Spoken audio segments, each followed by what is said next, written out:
What if someone in authority asked you to give someone else a 300-volt electric shock? Would you do it? Would you do it if you knew that this was a dangerous, possibly fatal shock? Would you give it to a stranger? Do you think a friend of yours might shock this stranger? Do you think a neighbor of yours would shock this stranger? And what would you think of the kind of person who would do this?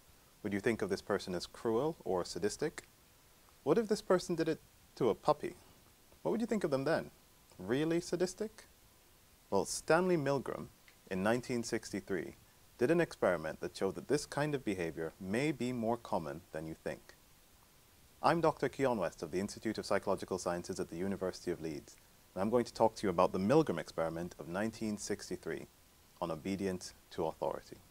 Milgram started these experiments in July of 1961, and this was a very interesting time. It was 3 months after the trial of the Nazi war criminal Adolf Eichmann, which I'm probably pronouncing incorrectly. And there were tough questions about morality and obedience in Europe. Following the horrors of the Nazi Holocaust, many people were asking, what was wrong with the Germans? Were they special? Were they evil in some way? Stanley Milgram wondered a different question.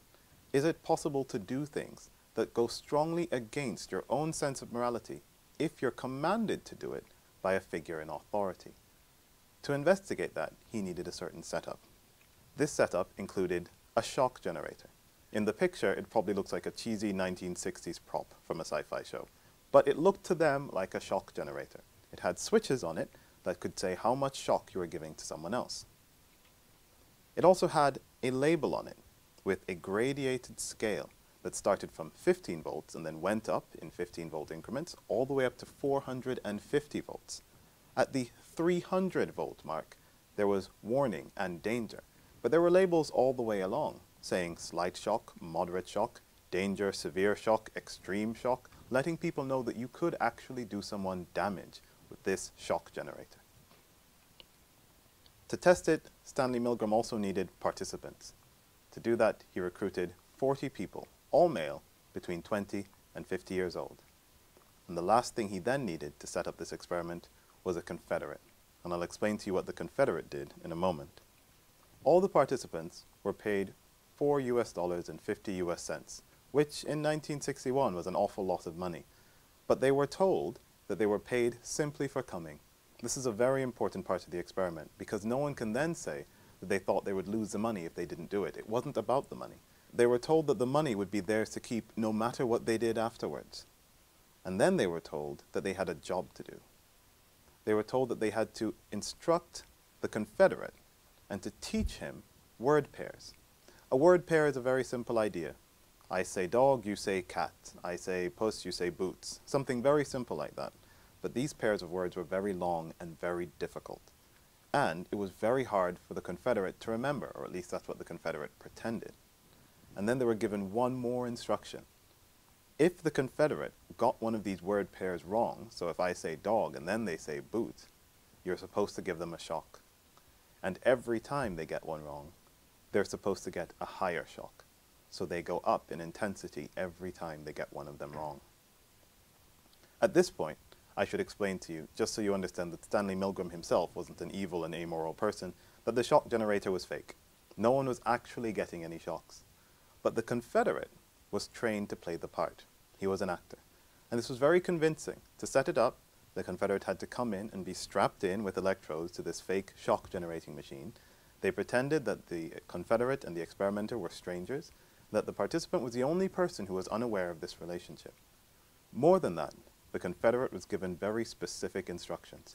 So the confederate was supposed to complain. The confederate was supposed to writhe around, supposed to jump, was supposed to shout every time that they got shocked. As they got closer to the 300 point, the confederate was supposed to complain of a pain in his heart and the fact that he couldn't keep going, that he had health problems. After 300, the confederate was instructed to go completely silent. And if they kept shocking, the confederate would no longer complain. They'd no longer make any noise about the experiment. And as far as the participant was concerned, they'd assumed that the confederate was dead. So now that you know what the setup looks like, and I'll show you a quick picture of what it looks like just so you understand. Again, it's a bit of a blurry 1963 picture, but you can see them strapping in the confederate. You can see that he looks like a regular guy off the street for 1963. and that he's ready to get these shocks. So if you understand this very convincing setup, where you have the student who is a Confederate, the teacher who is a participant, and the experimenter, Stanley Milgram himself, giving them orders, the question then comes up. How many participants would follow through with the instructions to the end? Now, I'm sure you're wondering, how were they encouraged to follow through? Surely participants didn't want to. Well, Stanley Milgram had no power. He couldn't do anything to them. They were strangers. They got the money for free. As soon as they came in, they got the money. They didn't have to give it back if they didn't comply with the instruction. And they were explicitly told that nothing would happen to them if they walked away. If they refused, he had 4 tactics up his sleeve. They were simply 4 sentences. They refused the first time, he said, please continue. They refused another time, he'd say, the experiment requires that you continue. If they refused a 3rd time, he'd say, it's absolutely essential that you continue. And if they refused a 4th time, he would say, you have no other choice, you must go on.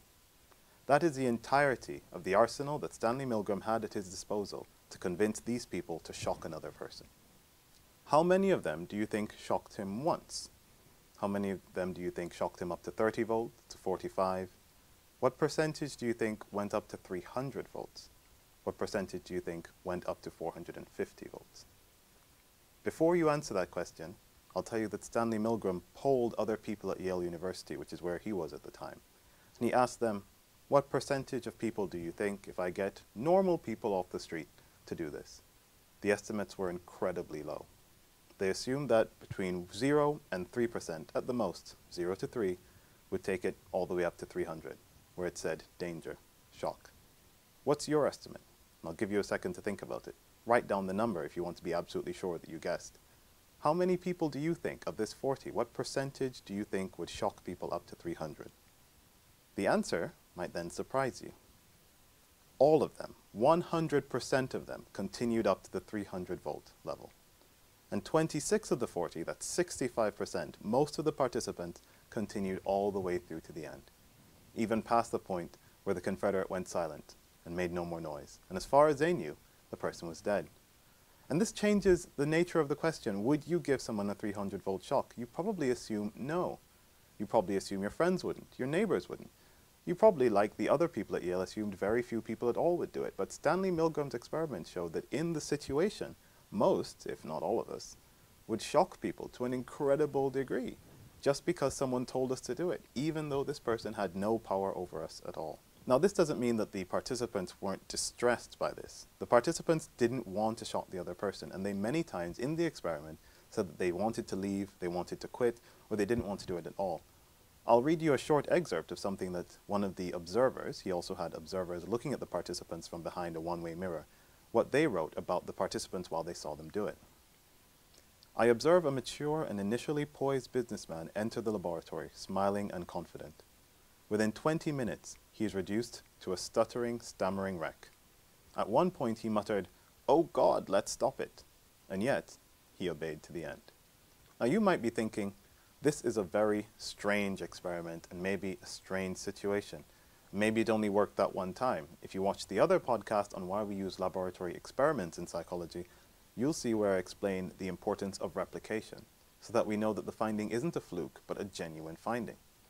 Stanley Milgram repeated his experiment 19 times, and other psychologists since then repeated the experiments as well. And all of them found similar results. Most or all people were willing to shock another person way past what you think would be normal or safe, just because a figure in authority was commanding them to do it. In one particularly chilling example of a replication of Stanley Milgram's study, Sheridan and King thought that perhaps participants were continuing to shock the Confederate because they knew it was a Confederate. And even if they didn't know, maybe they suspected that the pain wasn't real, so it was okay if they carried on with the game and kept shocking the Confederate. To show that this wasn't the case, in 1972, Sheridan and King used a real victim. They actually attached real electrodes to someone, but it wasn't a person, it was a puppy. And this puppy received real electric shocks for doing things. In this experiment as well, most of the participants carried on shocking the puppy. 20 of the 26 participants shocked the puppy to the end. Although they admitted to feeling a lot of distress, just as in the original experiment, they were willing to actually shock a puppy. because they were commanded to, by someone with authority, but no power.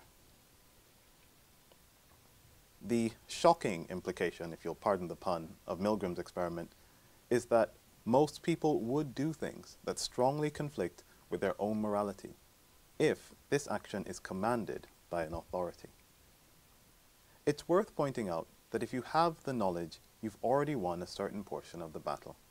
This means that when someone asks you, would you shock someone toward the dangerous level if you were commanded to by an authority, and you say no, now you can ask yourself much more seriously, and you can put yourself in the shoes of one of the participants in Stanley Milgram's experiments.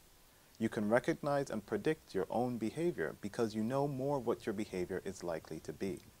And you can be a bit less harsh on other people who've done bizarre or atrocious things because they were responding to authority. There is no easy way around this. There's no simple way of avoiding the influence of authority on our lives. But if we can recognize it when it's coming, then we can do more about it. And we can, in those situations, do what we really think is the morally appropriate thing to do. And with that, I'm Dr. Keon West of the Institute of Psychological Sciences at the University of Leeds.